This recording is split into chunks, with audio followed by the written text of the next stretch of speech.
Sa ngayon guys, eto yung kalagayan ng panahon dito sa Taguig. Ngayon lang lumakas yung ulan at hangin.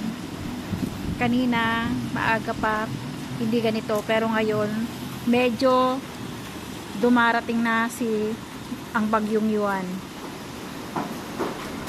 Makikita nyo yung malunggay guys kanina. Straight pa yan. Pero ngayon, lupay-pay na siya. Ibig sabihin, malakas na yung hangin. Ngayon lang, mga 4:40, medyo lumakas. At may kasamang hangin, may kasamang ulan. At sana,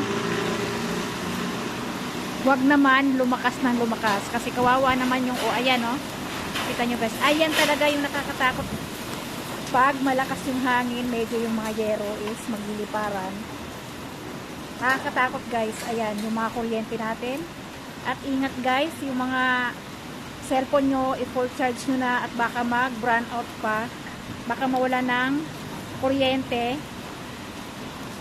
Kaya, ready nyo na yung inyong mga cellphone, yung mga kandila nyo, at hindi natin alam kung magkakaroon ba ng brownout. Ingat guys, ingat. Mukhang parating na dito sa Metro Manila yung bagyo. At malakas talaga yung hangin.